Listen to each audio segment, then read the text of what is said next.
Welcome to Tales from the Loop, episode 5 of Our Friends and Machines. Yeah, awesome. Anybody remember what we did last time? We pretty much left off with everybody went to the designer / engineer, her house. You were confronted out front with a couple of machines that were trying to keep you out. You were pounding on the door. One of the small robots had some sort of a fake voice recording that was stalling as long as it possibly could. And then was it Steve? You busted in the door? I think it was. Yeah, it was me. Yes. Yeah. I kung fu'd the door. That's I right. think you busted in the front door. I went.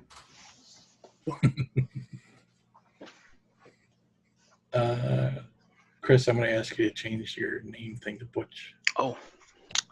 Yeah. Because I know I'm going to mess up. No. I always forget to do that. Yeah. So then you guys were snooping about the woman's house, and you eventually made your way upstairs into like her study or whatever.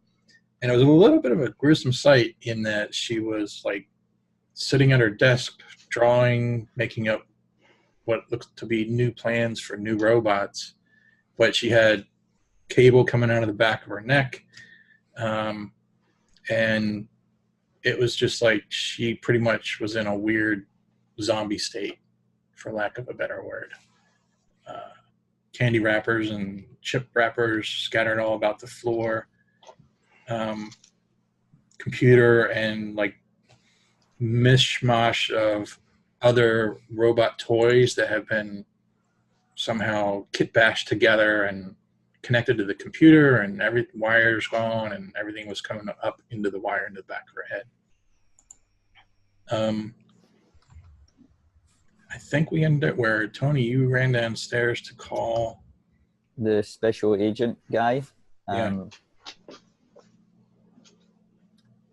I've got his name somewhere, but I can't remember. Andrew. Andrew, yeah, he gave me his card. So I Yep. Tony was a bit freaked out. Winston went in to try and do some computer stuff, but it was a bit of a fail. And Tony didn't quite go into the room, and when he did, it kind of freaked him out a bit, you know. Mm-hmm. And I remember some of the designs were slightly disturbing, a bit more violent looking, the new designs that the woman stroke android, whatever she is, was making. Did we establish whether or not she was wearing one of those collars? No, not necessarily. But if I didn't mention it last time, I thought about it, and I'll mention it now. So Steve and Butch, you're still up in the room with her, right? Mm-hmm. Okay. So since you just mentioned that, Steve, you look and no, she does not have a collar. Mostly because there's the wire coming out of the back of her neck. But on the ground, mixed in with the candy wrappers and stuff, it looks like there's a collar that's laying on the ground. I wonder if this is the next stage. Yeah, I think it could be right. It strikes me that the chocolate wrappers, because that was also the phenomena in the warehouse of the toy store, remember? It's almost as if they're no longer eating normal food, but they need sugar to physically survive, whatever it is. And my mother with all the cookies. Yes, aye. Are there any journals or notebooks or anything like that? Or printouts? There's loads of like papers and drawings and engineering specifics, but nothing really unusual. If that's, I'm trying to interpret what you were going for, but is that what you meant? Like you're looking for like a breaking point or something? I was looking more for a diary or something like that, or something that might give us some sort of insight into what she was doing. But if she's that into technology, she's probably not a sort of writing things down kind of person. It'd probably be on like a floppy disk. Yeah. Or something. As it was the 80s. It'd be on a floppy disk about that wide.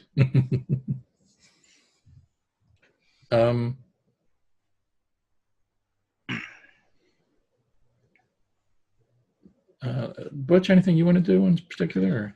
Yeah, actually, I was going to ask, because my memory is a little fuzzy from last session, when we were looking at her sitting at the desk and everything like that, is she like aware? Is she like slumped down or anything like that? She's sitting at her desk and she's drawing, so she's actually doing, physical work, I guess you would say. And she doesn't acknowledge the fact that we're in there with her? Right. Every so often, she'll kind of like twitch and she'll look up, and she like might look directly at you, but it's as if she's looking through you. Okay. Yeah. I can't remember when we left off where exactly Butch was, but I think I would like to kind of like creep up and get like a closer look and like see if I can like look in like at her face, like where she is there, and as she's like drawing and stuff like that, and just like keeps focusing and everything, I'll take my hand and just kind of wave it past her, like to block the view. Yeah, so basically she doesn't react, although like she is drawing, so maybe once you break like her line of sight to what she's looking at, she just like freezes, and then as soon as you lift your hand away, then she continues whatever it was she was drawing. So she definitely doesn't really seem to realize that we're there. Right. It's as if her physical senses are picking up something, but there's no actual, there's no registering in her mind. I don't think she's really there anymore. Well, Butch being the troublemaker is going to just like kind of register this and give her a wet willy. And he turns and says to you guys, he was like, I think the light's on, but like she's not in there, like nobody's home. So, and I take my finger and I like put it like right on her forehead and push her head back. Hard, as in to knock her over? Or well, I mean, assuming I can push her head back like enough to like tilt her head back. Yeah. Okay. Yep. So similar reaction. She, her head goes back. She pauses and like her drawing, whatever. And as soon as you let go or take your hand away, she just kind of resumes and gets back into it and starts drawing again. So with her drawing, is she just like physically holding a pencil or something? Yep. Is there any cables or anything like that hooked up to her arm or anything like that? No. It's all it's her. When she like goes back to like when she pauses up at that moment, when she does that, I yank the pencil out of her hands.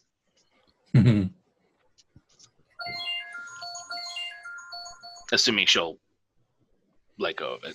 Yeah. Okay. Interesting.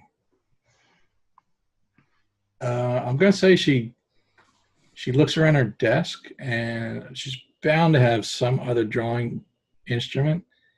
So she looks around her desk and she picks up either another pencil or a pen or something like that. The wire that's going into the back of her neck, is that the only wire that's going into her? Yes. How is it going? Is it sort of just going straight into the skin? Yeah, it's a little hard to tell.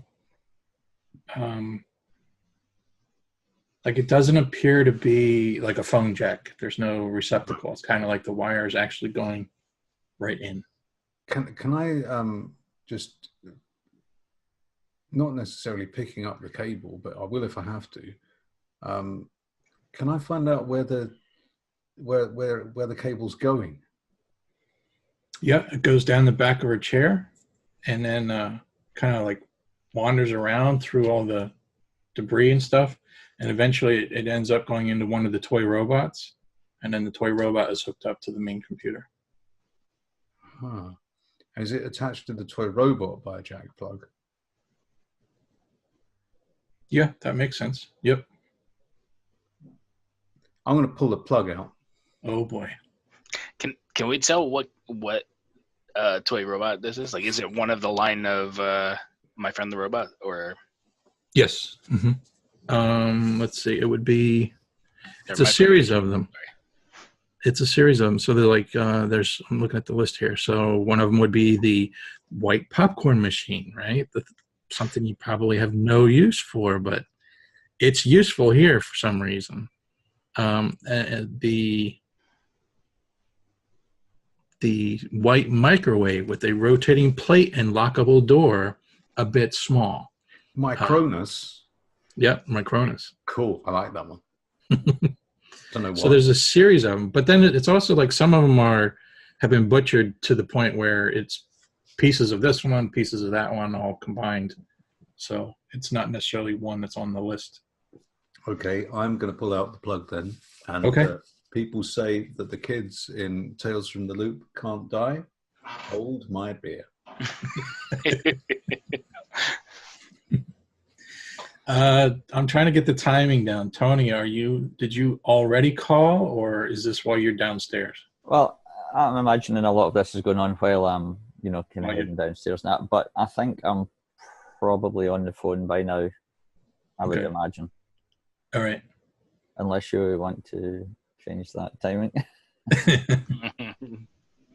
All right, so I'm going to come back to you in a second then. So, Steve, it's got a little, like I said, like a phone jack clip, a little plastic doodad. You got to pull it in, and then, boink, just pops right out, piece of cake. And she suddenly just like collapses, like falls limp. I don't notice you do that, and I'm still sitting there like trying to mess with her pencil and stuff like that. And she goes limp, and I'm like, "What'd you do?" Now, Butch, are you not already afraid to do with being caught and all that? So now you might have killed somebody by stealing her pencil. I don't think I'm worried about security cameras here, though. This probably would be the house to have security cameras, but I think my concern was just being caught at the store for theft. Never mind breaking and entering. Right. Killing old ladies is all right as long as there's not a camera. Yeah. As far as I know, this isn't an old lady. This is a machine. Yeah. Steve, there's a bunch of lights too on the computer and the little robots and the pieces, and they're starting to blink red.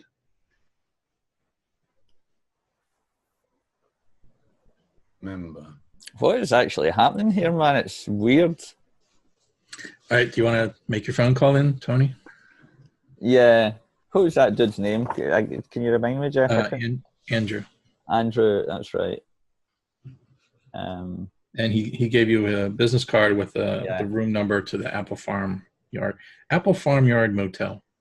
Okay, so I ring it up. I guess I maybe get the receptionist or something like that first. You know what? I'm going to say it's actually a direct line in. Okay, cool. So, hello. Yeah, and he picks up, Andrew. Yes, hello? Mr. Andrew, it's Tony here. Remember I met you and we talked about robots? Yeah, I do remember. There's a creepy woman. There's a creepy woman down here, and I think she might be a robot. She's got wires sticking out her neck. Hold on. Robots are attacking us. Slow down. What are you talking about? A creepy woman? So me and my friends, I can't even remember where we are now, what part of town or anything. But me and my friends went down to the woman that designed the robots, the toys, and we went to ask her to help us, and she's like a zombie, and there's wires coming out her neck, and she's really creepy, and she's moving about, and there's robots in her garden. They tried to attack us, and I thought I was going to get killed, so I thought I'd come down here and phone you. What is it? Where are you at? What's the address? And so I give them the address. Yeah. And I say, I think if we go back out in the garden, we might get attacked by the robots again. But she looks like a zombie or something, with wires coming out her. Okay. Are you safe? Well, Steve's here and he can do martial arts, so we should be all right, because he knows special moves that they can knock people out when, like, you know, the special 1-inch punch. He can do the 1-inch punch, and if he does that, it will kill somebody. Okay. I'm laughing. Andrew is not. I know all the right. quivering palm. This kid just talking about breaking into somebody's house, and now he's talking about another kid with him murdering people. So Andrew's going to, all right, Tony, just stay calm, stay where you're at. We'll be there shortly. Please bring guns. And just watch, because if you come into the garden, they're hiding in the grass, and they'll attack you and shoot things at you like nails. Okay, all right. We'll take that into account. Hurry up. Give us about 5-10 minutes. Go. Please bring guns.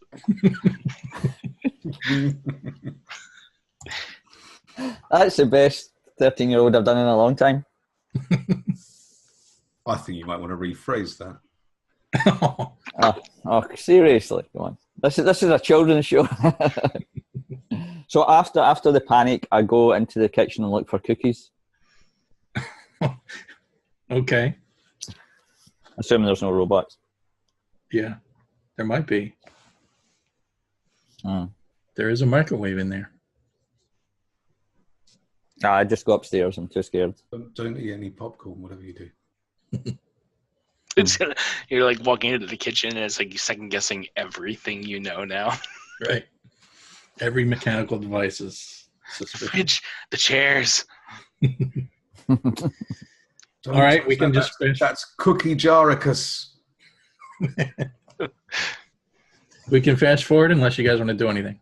Can I stick the jack back into the robot and see what happens? Okay. Yep.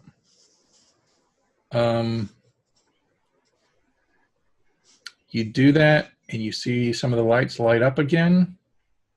They turn from red to green, but at the moment, nothing's really else is happening.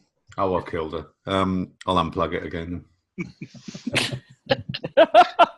killed her twice. I've broken her. Oops. All right.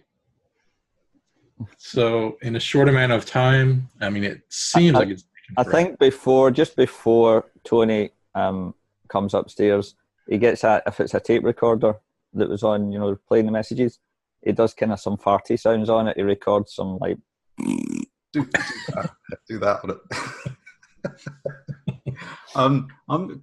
Can I use the sleeve of my tracksuit like that to just sort of wipe my prints off the chat block, just in case, because I've seen that on TV on Quincy. They get people with that all the time. Rockford Files. Yeah. All right. This no one else is going to understand this, but I don't know, Mick. Something might have happened to you since Jasper cracked. All right. Eventually you see a series of about 3 or 4 black cars pull up out front. You see Andrew and his partner come out. She was a woman. They're coming out, and they're cautiously approaching the front door. I'll just say one of you is looking out the window and you see this happening. I think maybe I was going up and downstairs to check every now and then if we could see anybody coming in the window, and then I spot the cars maybe pulling up, and I'm like, guys, they're here. All the special agents have arrived. Okay. Are the robots attacking them? They're not. I think you've they're in with the robots. You've disconnected. You disconnected him from the woman, though. Oh yeah, I've saved the agent. I thought I'd just killed the woman, but actually I saved the day. Nope, you did them both. They're approaching cautiously because you warned them, but eventually they see you, Tony, standing at the front door. Yeah, I maybe open the door like that, and just so it don't get shot by anything. And if it looks like it's all quiet, I open the door and I'm like, you know. So they sort of are walking calmly, and the other agents from the cars are like, some of them are still standing at the car, some of them are just sort of fanning out into the yard, like the usual safety grid pattern. They're clearing the area. I'm like, Steve, the agents are coming. Don't do any 1-inch punches. They're friends. So Andrew comes in.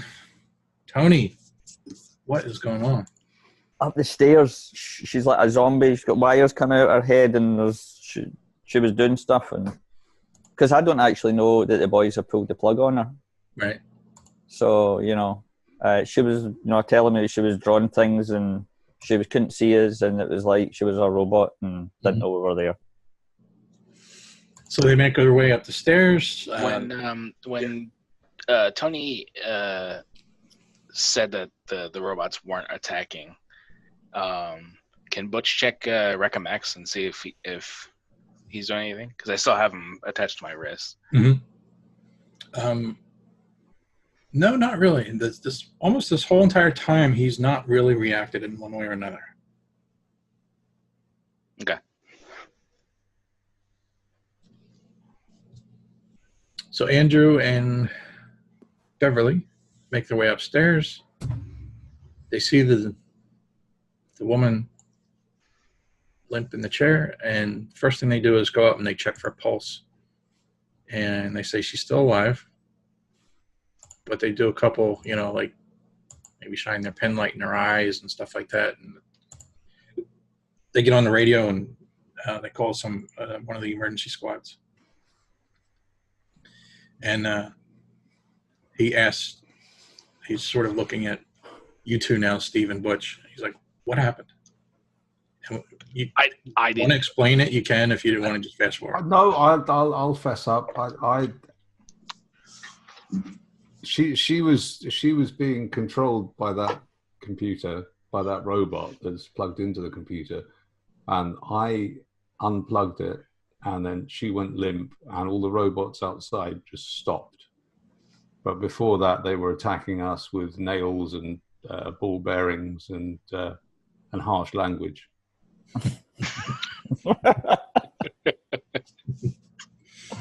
It was terrifying. Terrifying. Does anybody have conditions? I think. Which? I'm scared. Yeah, I'm I think injured, I was scared. I was scared as well. Yeah. You're scared too? Yeah. How did I get injured? I think you took a shot from one of the pellet things. The tank.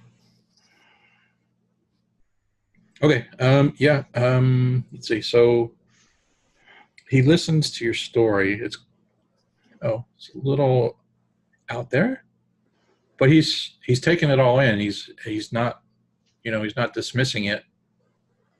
And he gives a couple side glances to his partner, a couple raised eyebrows. And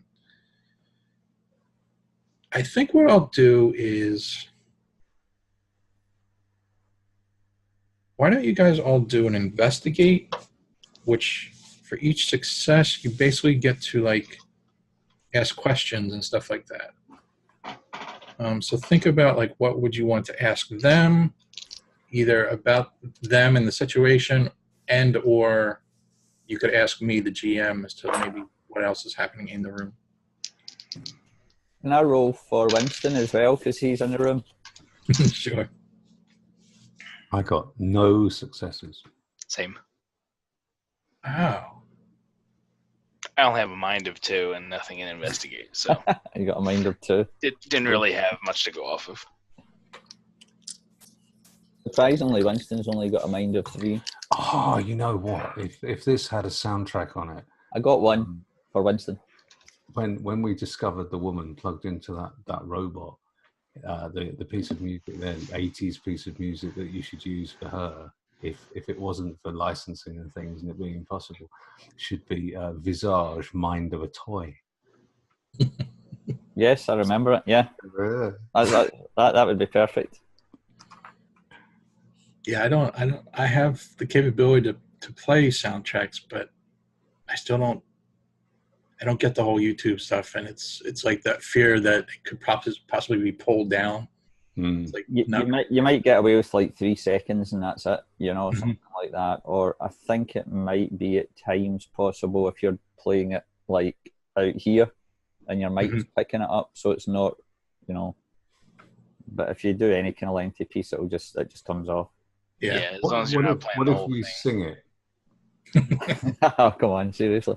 Do you know it that well? I can't even remember it, but you can sing it for us, Mick, no problem. We'll get you. It's a band of a tree, yeah. Singing it in the club style.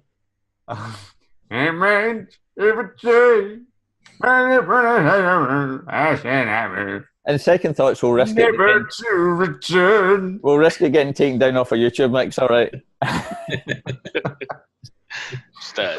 In theory, if you all sang the song a cappella, would that still be an infringement? Would that get pulled? I don't think so. Well, I don't know. If you did the whole song, maybe. Yeah, their algorithms and all that is pretty amazing from what I hear. Anyway, I know that it definitely doesn't affect it if you reverse the picture or put it in a tiny little square in the corner. None of that has any effect on the algorithm whatsoever. It just makes it unpleasant for the person watching it. They also don't necessarily mind you doing like your own covers or adaptations of the song, as long as you're not monetizing it without the permission, without the or record company's permission. Yeah, the last thing you want to do is get on the wrong side of like the CEO of Metallica or something.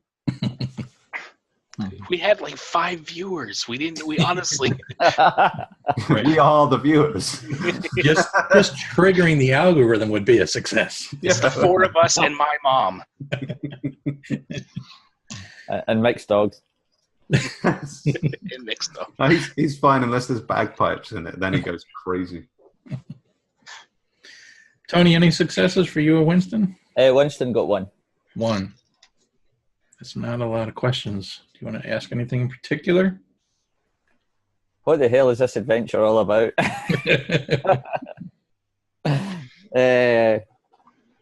Guys, any thoughts? Just Winston's kind of maybe talking to you guys in the room and Tony's arrived.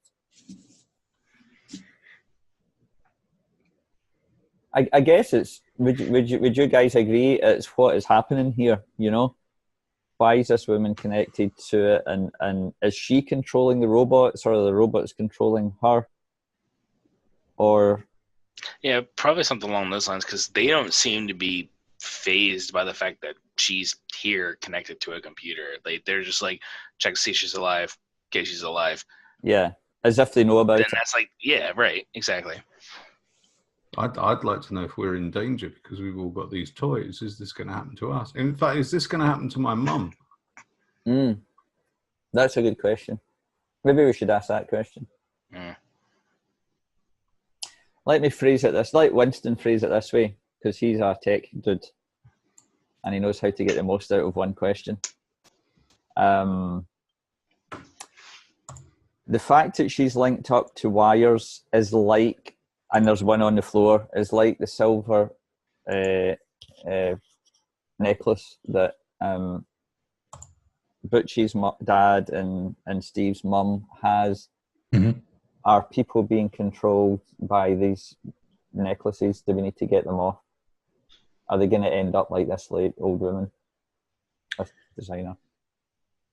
First, before I answer, I'm going to tell you this little piece of information. When you look at that chrome collar on the floor there, maybe you kicked it or something, or you picked it up and looked at it. what's unusual about it, it's just a piece of plastic.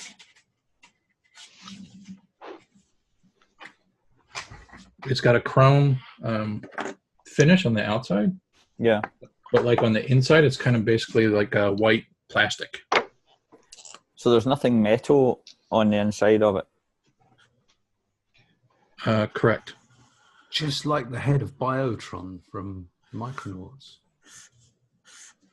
It's kind of like crude drawing.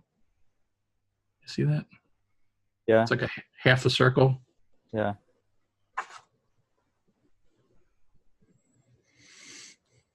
Right. So, is a GM trying to hint to me that that's a rubbish question? We should ask something else. No. I think that it's a good question, but I'm just curious if you're picking up what I'm laying down. Guys, I've only got 3 mind. You need to help me. Okay, so Got less.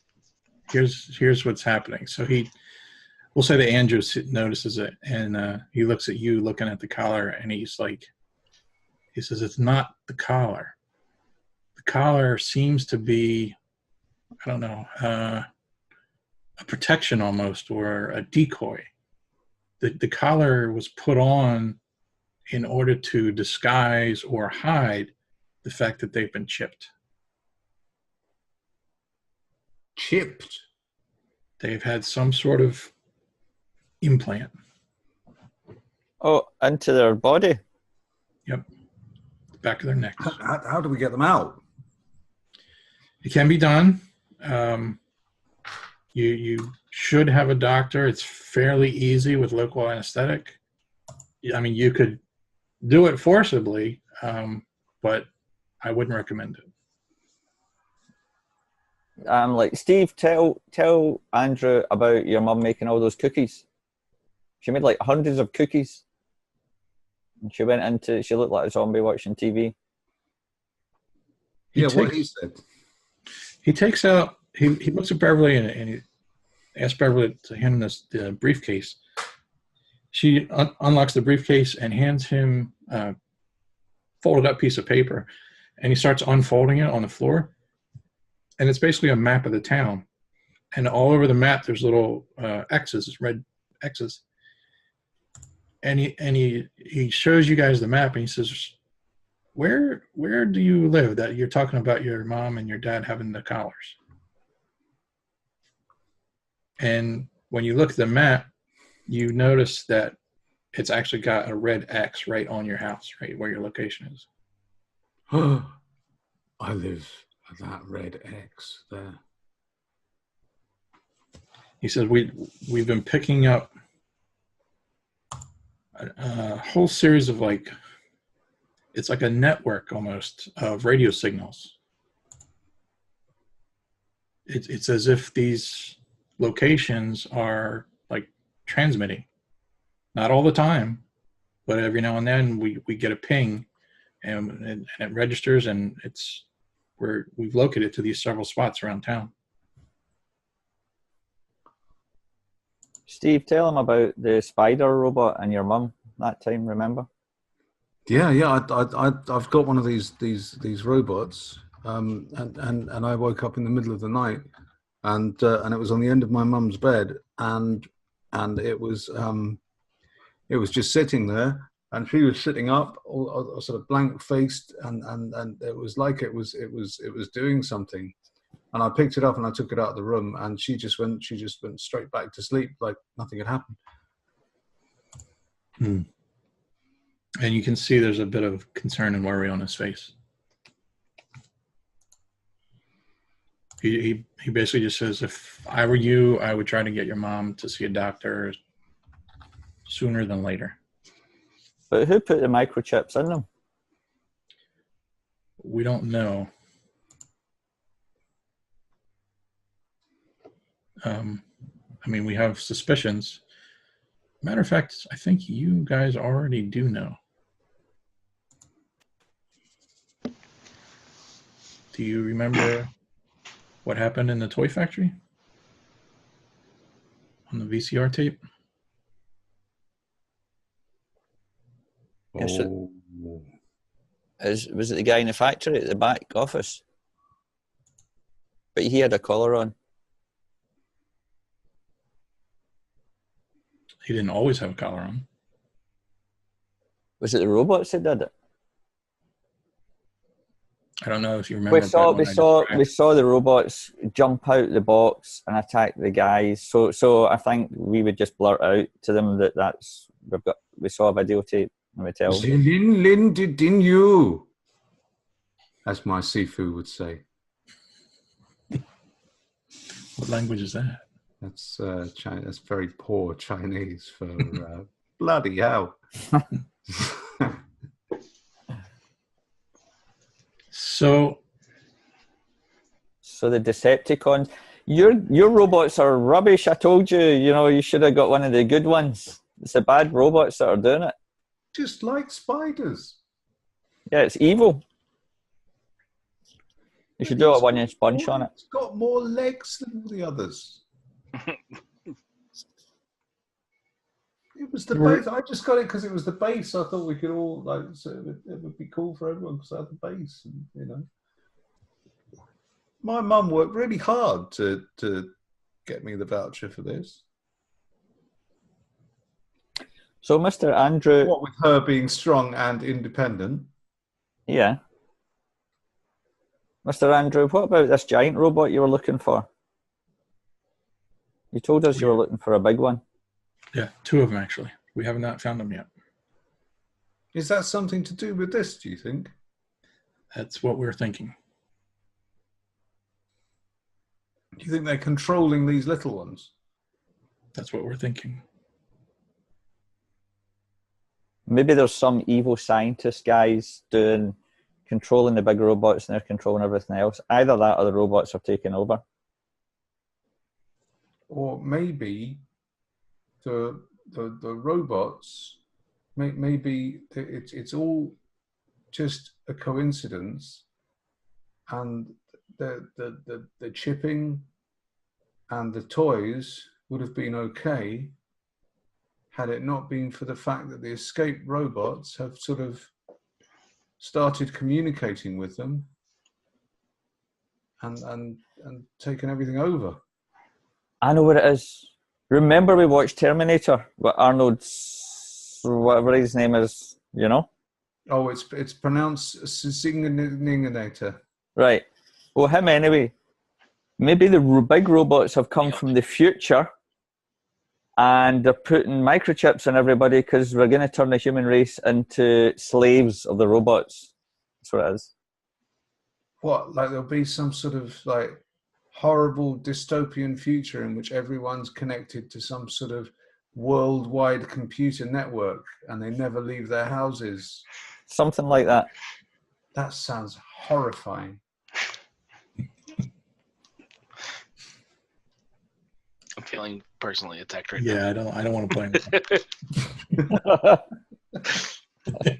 Don't blame me. It was E.M. Forster. All right. Any thoughts, Butch? Yeah. When he's when they're bringing up the fact that it's not the collars and it's been chipped, and he ends up asking where if we might have seen or heard anything. I would probably just bring up the fact that I would say my dad didn't have one of those collars until he got a job at the factory that makes these. Yeah, that's where my mum works as well. It's got to be at the factory. You see Andrew react, and he's just looking at Beverly, shaking his head. I think we're at that awkward spot where we literally could end the game here if you just leave it in the hands of the professionals. But where's the fun in that, right?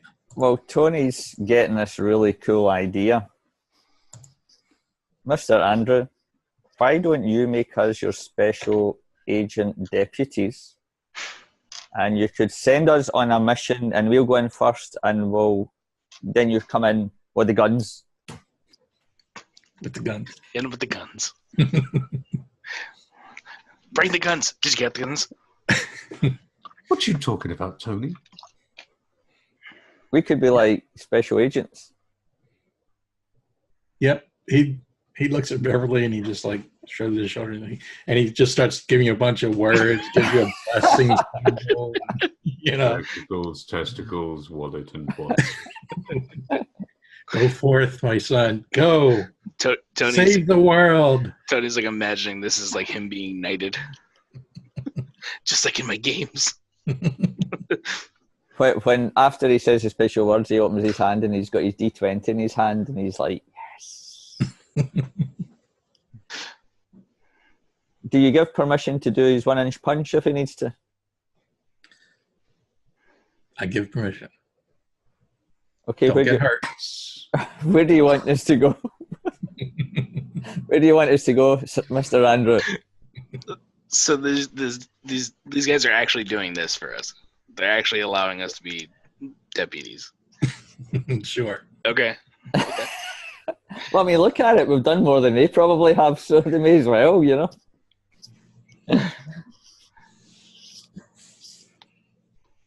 So did they give us any hint of where we should go next, other than... No, I don't think so. I'm going to let you guys work that out, but I think you already know the answer. It's got to be the factory, right? There's got to be something happening in the factory, apart from the ones that jumped out the box. If there's any other of the big robots hidden away, maybe something like that. Should we go for that, guys?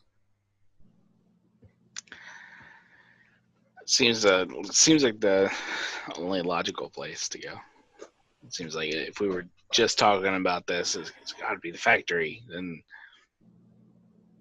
okay, let's do this thing. Yeah, martial arts. Let's go, guys. You know, and now Tony's now full of confidence, and he's trying to be the GM of the group, and he's leading. Let's go. Right, Warrior, go. Butch, go. You know, Steve, go. Martial art, you know, and all that stuff. And we're away. All right, I'm going to take the risk here. We got to do this anyway, so let me see if I can.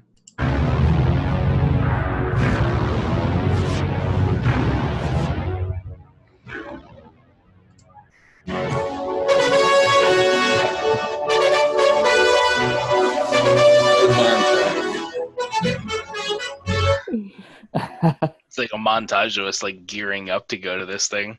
Gearing up, getting on your bikes, riding off. Tony's excited now. He's like, yeah, trying to be first in the line, but not quite maybe making it because the other guys are stronger than him. Yeah, I'm doing that with my nunchaku.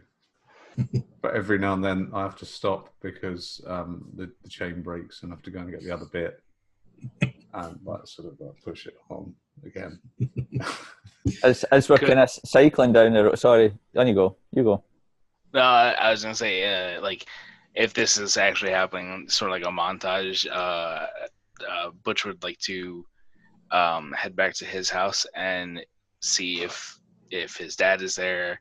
If he's not there, he's gonna try and sneak into the garage and go through his toolbox. And in his mind, he's looking for like a pair of wire cutters, and he's like, yeah, like if he sees the guy, he's like, you never know, could be a bomb. Get the ones with. He's just thinking like outlandish. What's that? Get the ones with rubber handles. Or put some insulating tape around them.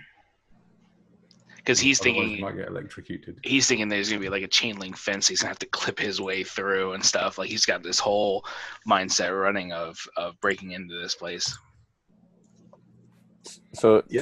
Tony wasn't planning for the stop off, but when you get to the house, we make sure we kind of skid the bikes in. I think I've got a chopper, skid the bikes in. The back wheel goes round, the chips go flying. You go and get your stuff.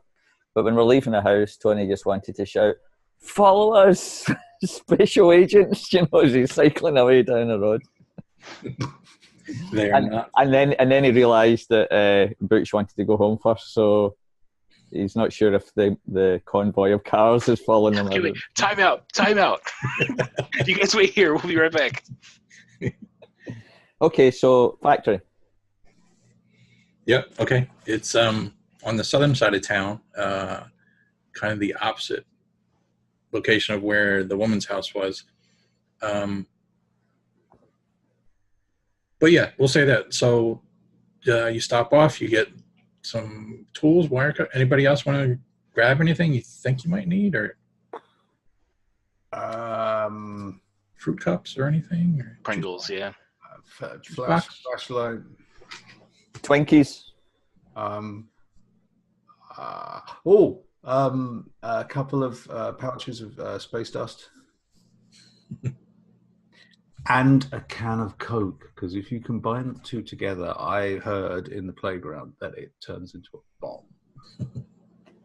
Tony brings a packet of unopened sea monkeys because they've just arrived through the post, in case he can pour them into water and they can jump out and attack the robots for us. You could make them into an army. And then we carry on. Engineered army. Mutants versus robots. Cool. You get to the factory. We'll just say you know where it was. It's in the phone book. We Make Toys Incorporated. Secret Base Limited. It's not exactly a very detailed map, but First rule of role-playing, it's got a map. It's going to be good. I mean, I just kind of thinking back, Jeff, would Andrew have given me a walkie-talkie? Are they working by walkie-talkies? Just in case. They did have some sort of walkie-talkie communication, but he didn't give you one. Oh, disappointing. Okay. We're like walking away. It's like, what's your frequency? Just so I can,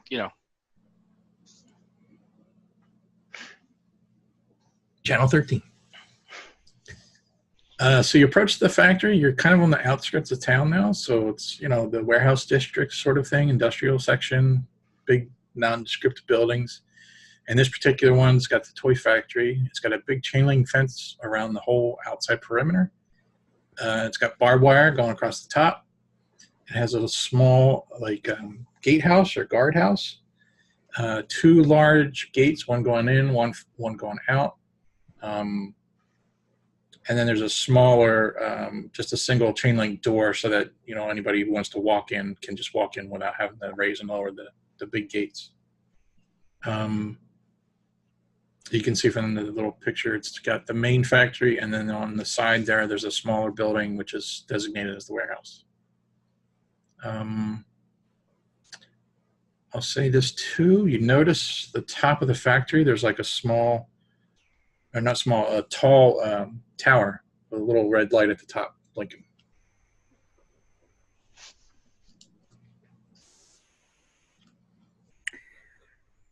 Guys, maybe the big robots are sending a signal from the tower. Where do we go, the big factory or the warehouse? I think we should go in the factory. I think you're right. I think that's where they're being made.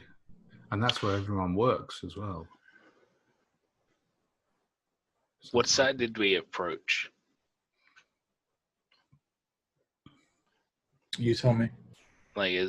Do we go up the main driveway?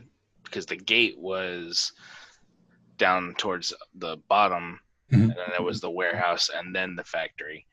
So we'd have to cut across that way, or are we trying to go in from the side or something? If we're going for the big factory, we could go, kind of go all the way around and then cut our way, use your wire cutters, maybe. Is it like a wire fence around it, or is it more like a wall? It's a chain link, but it's got barbed wire across the top.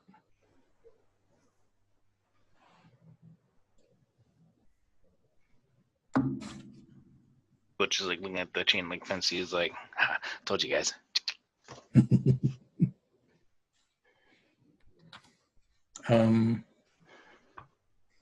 Is there an area of the fence that's maybe got some bushes or trees nearby that we can go in and sneak in? Yeah, I'll say that back section, or the top, the northern section, we'll say there's woods all back from there. The two sides are sort of open, and then, not too far away, there's another industrial building on each side of it. And then the main road would be on the south side where the gate is. So we're sneaking like through the trees and bushes on the side to go around to the back. Okay, yep. Yep, sounds good. All right, I'm going to ask you to do investigate and a sneak. Everybody? Or choose one. Well, that's a good point. Did you guys want to try to clear your conditions?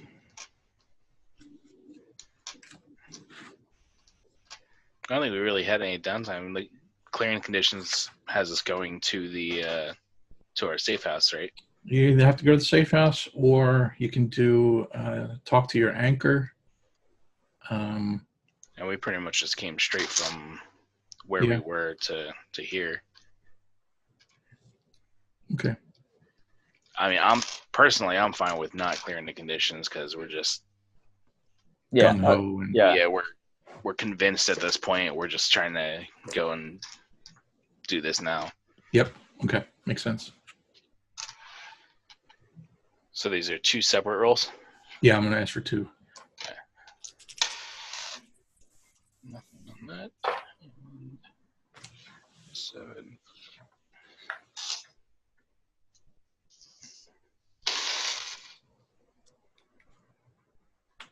I got 2 on sneak, but I got 0 on investigate.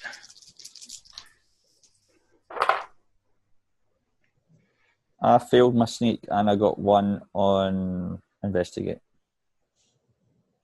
Okay. Nick? I got 2 on sneak and 1 on investigate. So I think I can help someone else with their sneak. Yes, correct. You can share one of your successes. So you actually have 1 extra sneak between the 3 of you. I don't think there's anything really beneficial about it. Tony's about to step on a large twig, and I grab the collar of his shirt and stop him from stepping down. Cool. And then we have between the 3 of you, have the 2 successes in the investigate. So let me first describe a little bit. It looks like this factory is old, from like maybe the 50s or 60s. There's a lot of junk laying around inside the yard there.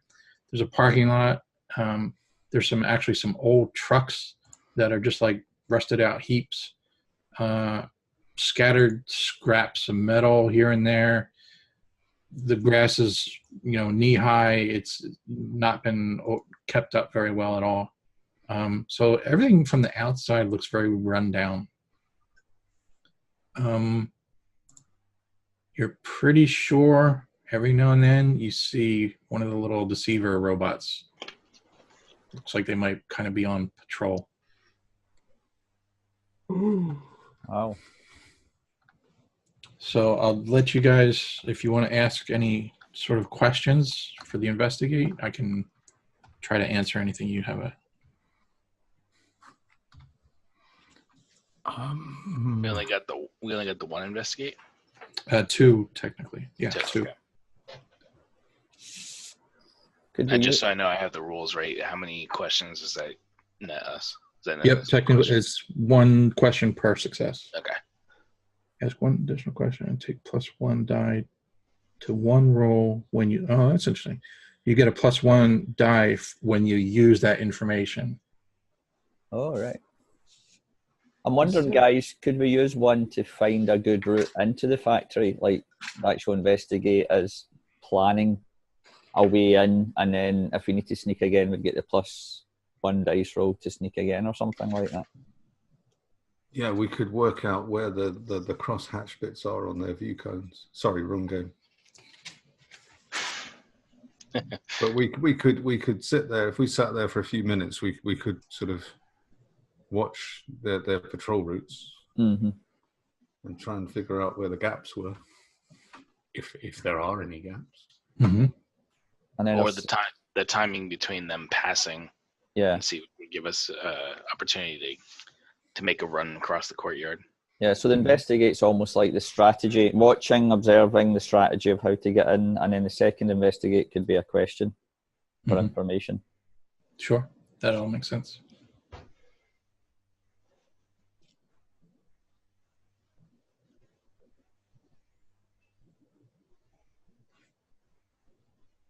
Could we do something like, if anyone's got any suggestion, it's fine. Could we do something like, as we're on the back of observing and watching it, does it look like a certain area at the warehouse is the hub of the activity, if you like, or what's been protected? Is it obvious, or is it just literally, that could be a question. The larger building, which is, they're calling it the factory, Yeah. that's mostly where they're patrolling around. Right, so that's obvious anyway.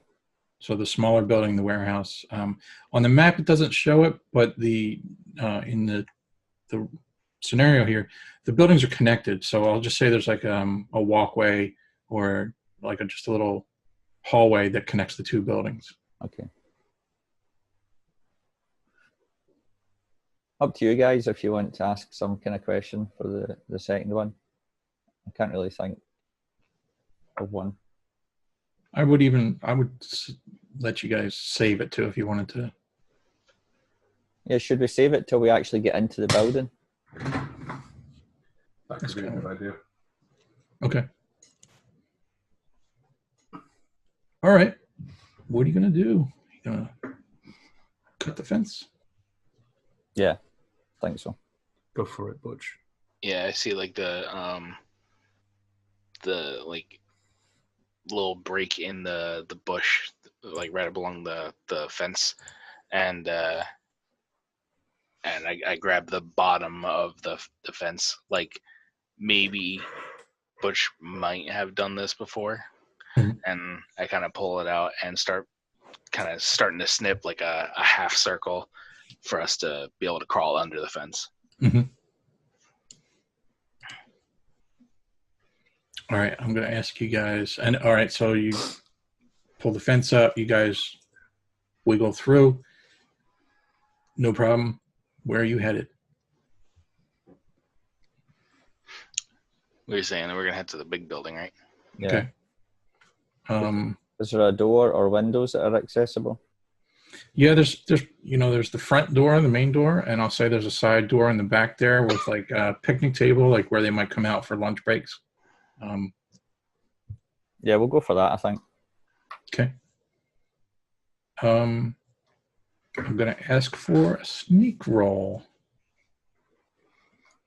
And because of the information you gained about the patrol, you can each get a bonus 1. Bonus 1.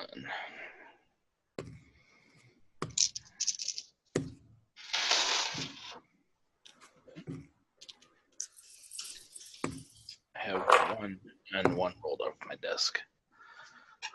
1 success for me. Okay. Yeah, just 1. 1.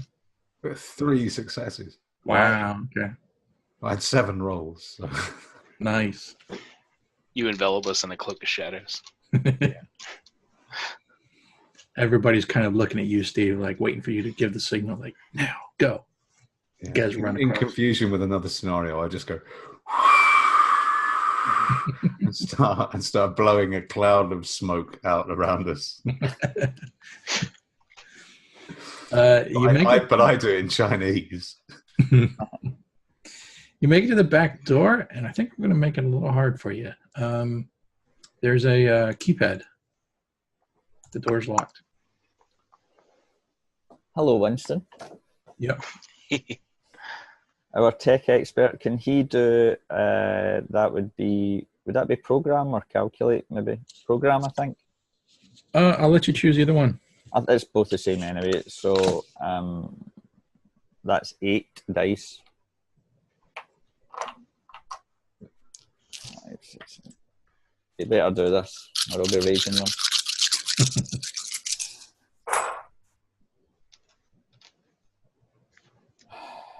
Uh-oh.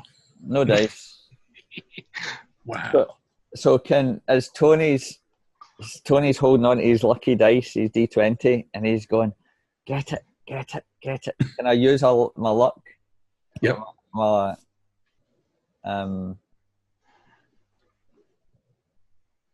yeah. My dice is my lucky D20. So how does that work? Does it just kind of work? Is it an automatic success? I can't remember. Is it your Arcanic item? Yeah. Yeah, it's a +2. Oh, +2 dice. Yep. All right. So I had like 8 dice, so now I've got 2 dice to do it on. So, right. So you can do. So here's what we can do. You can say you use your iconic item to roll 2, or you can use your luck and re-roll all of them plus the 2. Oh, use my luck for sure. Okay. Right. Okay. I'm forgetting that's separate as well. You don't get 1 out of 18 dice. There's a problem. Exactly. 5, 6, 7, 8. Yeah. For flip's sake. That Winston is a pain in the backside. That's the second time I've rolled 8 dice on that guy and he's failed on 16 dice. Wow. It's because he's not here. Anybody else? Steve or Bush, by any chance, do you have Calculate or Program? I have Tinker. Oh, there's a one. You could maybe open it up and mess about with it. The wires. I was thinking about that, yeah. No, I've got 2 points in tech, and that's it. That's my weak point, tech. Go ahead, Butch. I'll let you roll. The only other option, Tony, I think you can still push the roll, which if you fail that, you would then take a condition. Oh, I'd rather Butch did his thing. Okay. So Butch takes out a quarter from his pocket, and he's trying to get right in the groove of the pin pad, trying to kind of pull it so it pops the face off, and then he's gonna fiddle around with some of the buttons and stuff on the inside. Like he knows what he's doing. Hotwire it, Butch. I don't know. I can't even hotwire a car. I'm not that much of a delinquent. You're disappointed now. Yeah, 1. Is disappointment a condition?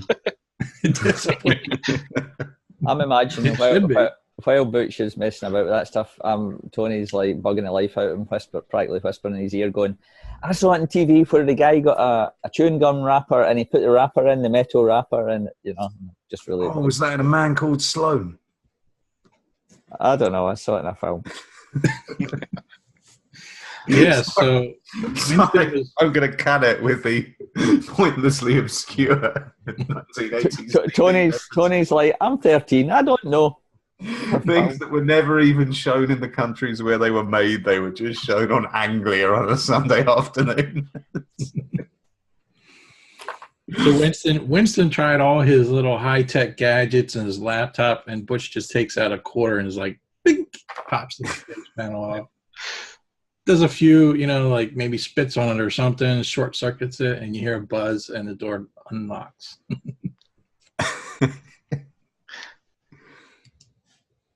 Tony feels this mild bond of friendship for Butch now that he's, done something. So I give you my D20 for the rest of the day.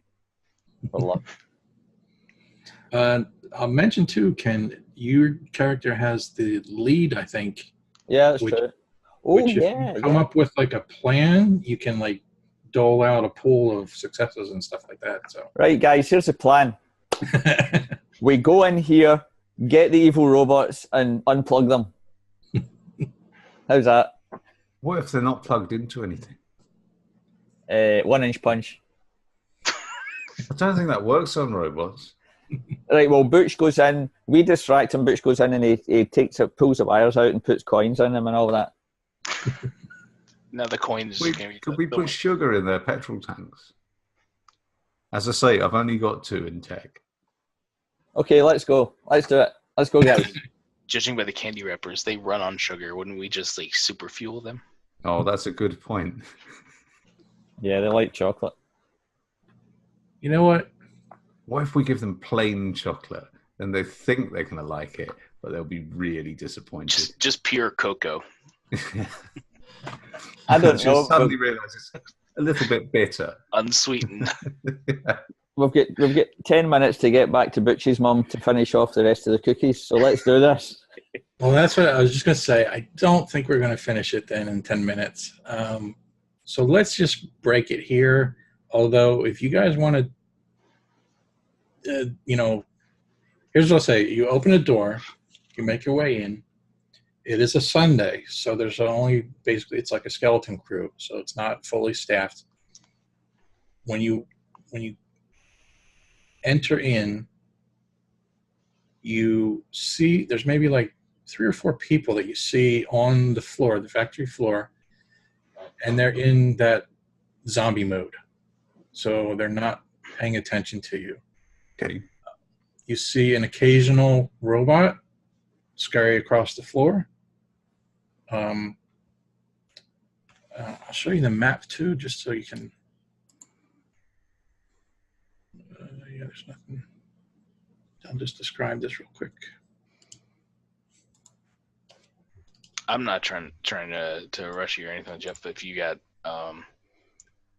like if it's gonna like a couple minutes over, I'll be fine. Yeah, no, I think that we're probably like at least a half hour. So. Yeah. So I'm going to say you entered.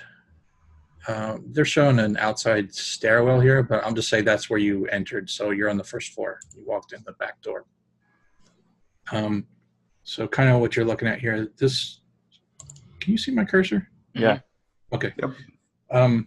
So this little box here is an elevator, like a what do you call it? Lift. Yeah, like for machines and mechanics. Like not elevator. Right. Yeah, that's it. This here is a spiral staircase leading down. There is a walkway, like the stair up on each side here leads to like a second floor graded floor, where you can see through to the bottom. There's an office building up there. There's the restroom, and then the factory line here, and then these columns. This is like the loading dock and then the front door here. Let me ask you this. Do you have an idea what you're looking to accomplish here? Like, I think you've said it.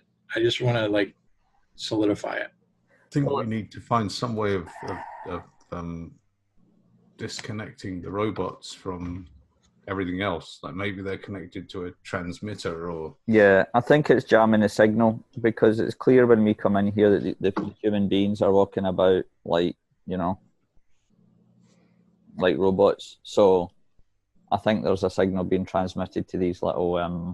And then Andrew said that he thinks, at the points around the town, he thought there was some signal being transmitted at certain times. So I think it's breaking the signal. Okay.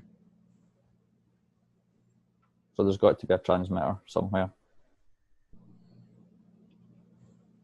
Does that sound right to you guys? Yeah. Mm-hmm. All right. I think we'll end it there then. Dun, dun, dun. What are you going to do? How are you going to... Is it safe to say that as we're approaching and we see the tower and everything like that, that we're just kind of like, that's got to be where the transmitter is? I think that's safe to say, yeah. So we're looking to go upstairs. Go up, yeah. Yeah. And I suspect there might be a couple of dangers on the way.